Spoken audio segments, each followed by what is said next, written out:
Technik, Fahrräder, Spielzeug. Der Nachschub aus China stockt. Bleiben die Weihnachtsgeschenke auf der Strecke? Ich habe gehört, dass überall lange Lieferzeiten sind. Aber das ist ja jetzt krass. Bis nächstes Jahr. Ich meine, ich hätte schon ein bisschen gemerkt, dass hier und da was fehlt. Dass es nicht so voll ist wie sonst. Die Verbraucher wollen kaufen. Ein Problem für manche Händler. Schauen Sie sich um. Also mein täglicher Kampf in Anführungszeichen ist jetzt die Lücken zu füllen. Wenn Sie also jetzt eine Spülmaschine vom Marktführer bestellen, muss ich Ihnen sagen, April nächsten Jahres. Max will wissen, warum gibt es den Stau in der Lieferkette und wird jetzt vieles teurer? Max in Frankfurt beim Elektrohandel Euronics. Die Nachfrage nach elektronischen Geräten ist aktuell so hoch wie noch nie. Und so steht Inhaber Werner Schmidt mit seinen Mitarbeitern im Alltagsgeschäft vor allem vor zwei Herausforderungen: Ware hamstern und Kunden vertrösten. Okay, dann warte ich wieder von Ihnen was zu hören und das mit dem Herd geht dann in einem Aufwisch. Diese Kundin hat wahrscheinlich Glück mit ihrem Kühlschrank. Er soll noch in diesem Jahr kommen. Anders sieht es bei Notebooks, Spül- und Waschmaschinen aus. Wenn Sie jetzt halt vom Marktführer einen Geschirrspüler bestellen, dann kriegen Sie den dann nächstes Jahr. KW 4, KW 14, je nachdem. Dass die Nachfrage aktuell so hoch ist, hat laut Werner Schmidt einen einfachen Grund. Es ist auch entsprechend viel Kaufkraft vorhanden. Die Leute sind vorher nach Mallorca gefahren, haben im Urlaub 5.000 € ausgegeben. Jetzt sind sie in der Edertalsperre und haben nur 1.200 € ausgegeben. Das heißt, wir verkaufen auch sehr wertige Ware.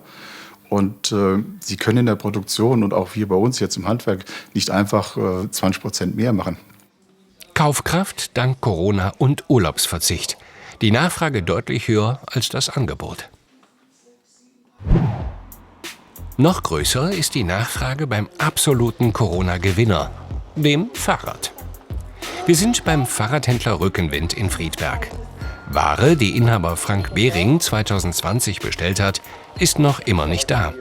Jetzt plant er vorausschauend.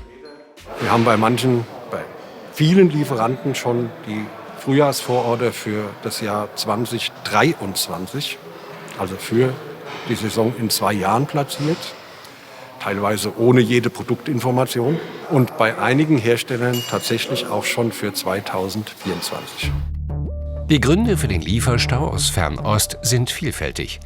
Durch den Ausbruch des Coronavirus und dem damit verbundenen Herunterfahren vieler wirtschaftlicher Aktivitäten wurde auch die Logistik heruntergefahren. Vor allem auf dem Wasser, über das ein wesentlicher Anteil des Welthandels abgewickelt wird. Schneller als gedacht erholte sich die Wirtschaft. Die sprunghaft gestiegene Nachfrage nach frischer Ware und damit verbunden nach Frachtraum standen zu geringe Transportkapazitäten gegenüber. Die Folge? Teilweise stehen in den Produktionsländern Fahrräder oder auch Teile verschiffbar bereit und es gibt schlichtweg keinen Container, der zurückkommt, den man dafür verwenden könnte, um die Sache nach Europa zu fahren. Bei den wenigen Containern, die noch unterwegs sind, explodieren die Preise. Bezahlten Unternehmen im Januar 2019 noch rund $2.000 pro Container aus Shanghai, waren es zuletzt bis zu $16.000, die zum Umschlagplatz Rotterdam verschifft wurden. Und nicht nur Fahrräder, auch Ersatzteile für die Werkstatt sind betroffen. Doch zumindest hier hat Frank Behring eine ganz einfache, aber geniale Lösung. Wir haben uns einen 3D-Drucker angeschafft, um akut notwendige Ersatzteile, die sehr speziell sind, vielleicht einfach auf eine provisorische Art und Weise dem Kunden mal zur Verfügung zu stellen. Da haben wir hier ein schönes Beispiel, ein Schaltauge vom Fahrrad. Wenn dann ein Kunde da 8 Wochen drauf warten soll, dann hat der kein Vergnügen an seinem Fahrrad. Wir sind in der Lage, sowas zumindest aus einem provisorischen Werkstoff nachzubauen, nachzudrucken, damit der Kunde fahren kann, bis das echte Ersatzteil kommt. Brancheninsider sind sicher, bis 2024 wird es auf dem Fahrradmarkt zu keiner Entspannung kommen. Preissteigerungen bis zu 10% sind unvermeidbar. Teurer wird es auch hier. Max beim Spielzeughändler Wieland Sulzer in Marburg. Seit 101 Jahren führt er sein Geschäft in 3. Generation. So etwas hat er noch nie erlebt. Schauen Sie sich um. Also mein täglicher Kampf in Anführungszeichen ist jetzt die Lücken zu füllen. Ich mache jetzt Bestellungen ohne Ende und ich hoffe nur, dass dass ich das nicht alles auf einen Schlag an einem Tag bezahlen muss. Preissteigerungen bis zu 30%, leere Regale und die Ungewissheit, ob und wann sie wieder gefüllt werden können.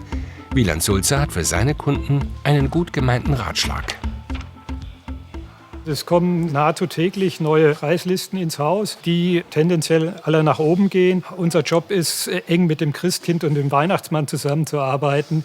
Die Empfehlung, möglichst frühzeitig entsprechende Aufträge erteilen. Weihnachtsgeschenke Mitte September? Seine Kunden finden das gar nicht so absurd. Wenn man weiß, was die Kinder haben wollen oder was sie möchten, dann kann man ja auch schon, also wenn es zu haben ist, vorgreifen. Also ich hatte jetzt vorhin nach Roll schon geguckt, aber die gibt es im Moment gar nicht. Man merkt hier schon an der Fahne, die ich haben wollte, die ist schon nicht mehr da. Ja, vor 14 Tagen war sie noch da, jetzt ist ausverkauft. Ist gar nicht mehr alles da, sonst war immer alles in Hülle und Fülle da. Fazit: Egal ob Technik, Fahrräder oder Spielzeug, fast alle Produkte unseres täglichen Bedarfs werden in Fernost produziert. Heißt, wir müssen uns darauf einstellen, dass die in den nächsten Monaten deutlich teurer werden. Wartezeit inklusive. Tja, super viel erfahren. Und wenn ihr noch mehr wissen wollt, kann ich euch dieses Video hier empfehlen. Und hier unten gibt es noch mehr von Max. Und wenn ihr gar nichts mehr verpassen wollt, einfach hier unten abonnieren und am besten auch noch mal die Glocke aktivieren. Also, bis zum nächsten Mal.